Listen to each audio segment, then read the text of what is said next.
नमस्ते मित्रों।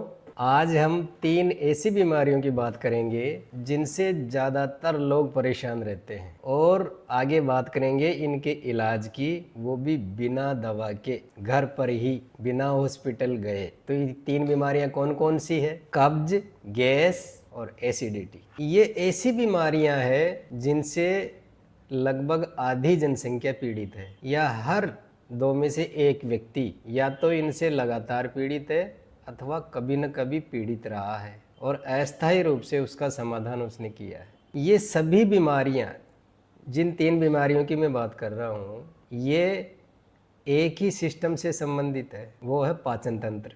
तो इनको समझने के लिए थोड़ा सा पाचन तंत्र को समझना पड़ेगा। इन बीमारियों के कारण की बात करें, कुछ कारण मैं आपको बताता हूं जो बहुत ही सामान्य है। पहला है बैड फूड हैबिट्स, दूसरा कारण खाने का तरीका, तीसरा है पानी पीने का तरीका और चौथा और सबसे बड़ा कारण है भोजन में फाइबर की कमी और पांचवा कारण है गलत प्रकार का भोजन करना। गलत प्रकार के भोजन से मतलब फैक्ट्री प्रोडक्ट, फास्ट फूड और जंक फूड। अब बात करते हैं समाधान की और इनके इलाज की। तो समाधान 2 तरीके का हो सकता है, एक होता है अस्थायी समाधान और एक होता है स्थायी समाधान। अस्थायी समाधान में आपको तात्कालिक राहत मिलती है कुछ समय के लिए और ये परेशानी भविष्य में वापस शुरू हो जाती है। अस्थायी समाधानों के अंतर्गत एक है जैसे कोई गोली ले लेना, जैसे गैस एसिडिटी के लिए रेंटेक डी, इस तरह की गोलियां ले लेते हैं लोग। कैप्सूल ले लेना जैसे ओमेपेराजोल, पेंटापोराजोल, इस तरह के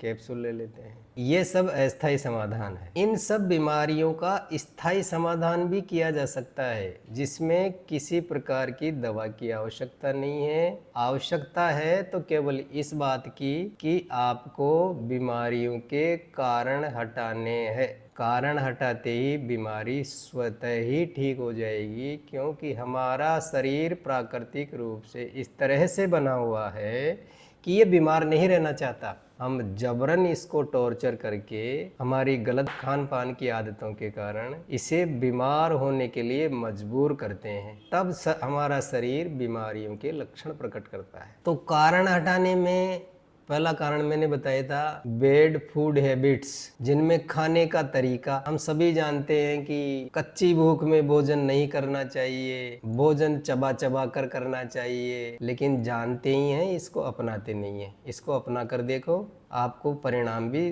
तुरंत ही देखने को मिलेंगे। अगला कारण है पानी पीने का तरीका। पानी पीने में हम गलती ये करते हैं कि कई लोग तो कहते हैं भोजन के शुरुआत में पानी पीना चाहिए, कई कहते हैं भोजन के बीच बीच में पानी पीना चाहिए, कई कहते हैं भोजन के अंत में पानी पीना चाहिए, जबकि सही और वैज्ञानिक तरीका है कि भोजन के 1.5 घंटे बाद पानी पीना चाहिए। शर्त यह है कि आपके भोजन में पर्याप्त पानी मौजूद हो। पर्याप्त पानी से मेरा क्या मतलब है, जैसे आपके भोजन में सलाद, कच्ची सब्जियां शामिल है तो उनमें प्राकृतिक रूप से पानी मौजूद है। दूसरा, फल खा रहे हो उसमें प्राकृतिक रूप से पानी मौजूद है। तीसरा, भोजन का रूप जैसे सब्जी में चूर के रोटी खा रहे हो तो वो सेमी लिक्विड है। छाछ में चूर के रोटी खा रहे हो वो सेमी लिक्विड है। तो ऐसी अवस्था में आपको पानी पीने की आवश्यकता नहीं है। भोजन के शुरू में पानी पीने से हमारे आमाशय में भोजन को पचाने के लिए जो एसिड इकट्ठा रहता है वो एसिड डाइल्यूट हो जाता है, यानी पतला हो जाता है और भोजन को वो गला नहीं पाता। रासायनिक प्रक्रिया, भोजन का रासायनिक पाचन ठीक से नहीं हो पाता, इसलिए पाचन गड़बड़ होता है और ये बीमारियां होती है। दूसरा, भोजन के अंत में पानी पीने से भी यही होता है कि पाचन की गति धीमी हो जाती है। किस प्रकार? कई लोग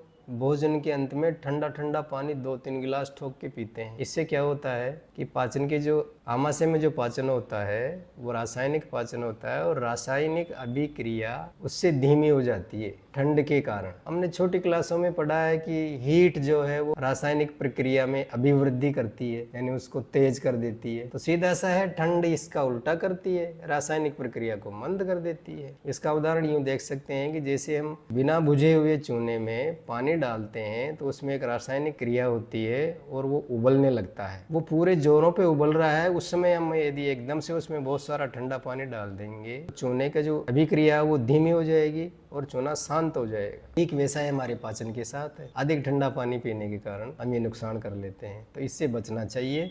भोजन के अंत में पानी नहीं पीना। 1.5 घंटे में आमाशय में हमारा भोजन ठीक से पच जाता है उसके बाद उसका ग्लूकोज बनाने के लिए, रस बनाने के लिए पानी की आवश्यकता होती है, तब हमें पानी दाब के पीना चाहिए 1.5 घंटे बाद। ये पानी पीने का सही तरीका है। अगला कारण है भोजन में फाइबर की कमी। ज़्यादातर लोग भोजन के पोषक तत्वों के बारे में तो जागरूक हो गए, जैसे विटामिन्स चाहिए, मिनरल्स चाहिए और माइक्रोन्यूट्रिएंट्स चाहिए, जैसे प्रोटीन, कार्बोहाइड्रेट, फैट, वसा। इन सब की तो हम मोटी मोटी जानकारी रखते हैं, लेकिन एक चीज़ का महत्व न तो समझते हैं न समझना चाहते हैं कि फाइबर भोजन में कितना जरूरी है। फाइबर का मतलब होता है रेशे। रेशे दो तरह के होते हैं, सोल्यूबल और इनसोल्यूबल, घुलनशील और अघुलनशील। जो ज़्यादातर किस में होते हैं? कच्ची सब्जियों में, सलाद में होते हैं, फलों में होते हैं। फलों में फाइबर के साथ और कच्ची सब्जियों में फाइबर के साथ लाइव एंजाइम भी होते हैं, जो हमारे भोजन को पचाने में सहायक होते हैं। तो भोजन में फाइबर अधिक से अधिक शामिल करेंगे तो फाइबर का काम है आंतों के संचालन को बढ़ाना, और आंतें ठीक से संचालित होगी तो भोजन ठीक से पचेगा और समय पर आगे बढ़ेगा, जिससे भोजन सड़ेगा नहीं, गैस नहीं बनेगी, एसिडिटी नहीं होगी, और भोजन समय पर आगे बढ़ता रहेगा तो समय पे शरीर से बाहर हो जाएगा और कब्ज नहीं होगा। यदि आप कब्ज से, एसिडिटी से और गैस से परेशान हैं और इसका स्थायी समाधान चाहते हैं, तो मैंने जो मामूली आपकी जो भोजन की आदतों में परिवर्तन बताया है, उस परिवर्तन के साथ एक कुछ दिनों के लिए, आपकी बीमारी मिटने तक के लिए आप DIP डाइट फॉलो करिए। इससे आपकी सारी समस्याएं दूर हो जाएगी। DIP डाइट का मतलब आप गूगल करके देख लीजिए, DIP डाइट क्या होती है, वह आपको सारा विवरण मिल जाएगा। मैं शॉर्ट में बता देता हूँ, विस्तार से कभी किसी अलग वीडियो में इसकी बात करेंगे।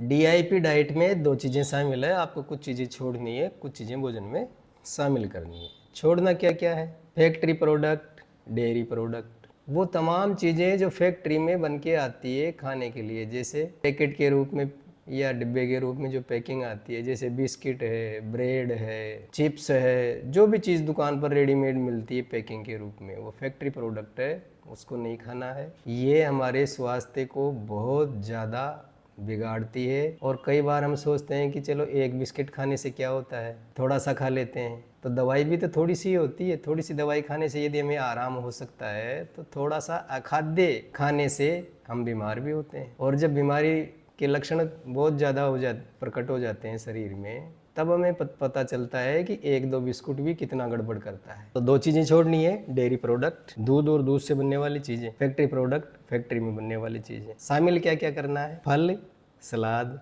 और घर का भोजन। किस तरह से खाना है? DIP डाइट का मतलब सुबह उठने से लेकर के 11 बजे तक फल खाने हैं। 4 तरह के फल होने चाहिए और उसकी मात्रा आपका जितना वजन है उसको 10 ग्राम से गुणा कर लीजिए। जैसे आप 60 kg के हैं, 60 किलो के हैं, तो 60 गुणा 10 ग्राम यानी 600 ग्राम फल खाने हैं। गुठली और छिलके का वजन हटा करके शुद्ध वजन होना चाहिए। इतना फल खाते हो या इससे ज़्यादा खाते हो तो ये दवा का काम करेगा, इससे कम खाते हो तो ये भोजन का काम करेगा। फिर दोपहर का भोजन है, उसमें आपको 2 प्लेट लेनी है। पहली प्लेट सलाद की होगी, दूसरा घर के भोजन की होगी। सलाद में 4 तरह की कच्ची सब्जियाँ जो सीजनल और रीजनल हो, जो सस्ती मिलती हो, जिनको कच्चे रूप में खाया जा सकता हो। गाजर है, खीरा है, मूली है, चुकंदर है, टमाटर है, प्याज है, पालक है, मेथी है। इसकी मात्रा कितनी? फलों की आधी 300 ग्राम। 60 किलो वाले के लिए 300 ग्राम यानी वजन को 5 ग्राम से गुणा करना है। शर्त यह है कि पहले सलाद की प्लेट को पूरा समाप्त करिए, उसके बाद प्लेट नंबर 2 पर जाइए, घर का बना हुआ भोजन करिए। हम सलाद या तो खाते नहीं है या खाते हैं तो शौक के तौर पे थोड़ा सा कटोरी में रख लेते हैं और बीच बीच में एक टुकड़ा ले लिया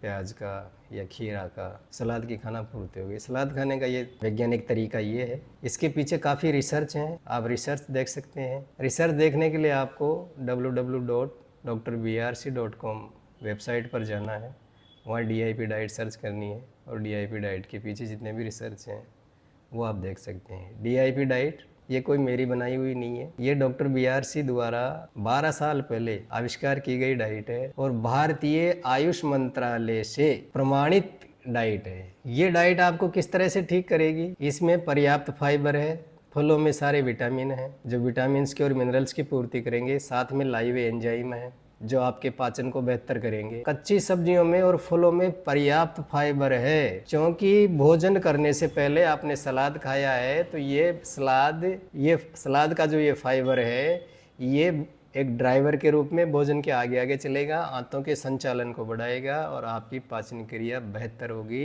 1-2 दिन में ही इतना अच्छा अंतर महसूस करोगे। सारी दवाइयाँ फेल है, बाकी सब अस्थायी इलाज है। स्थायी इलाज चाहते हो तो ये आप कर सकते हैं। धन्यवाद।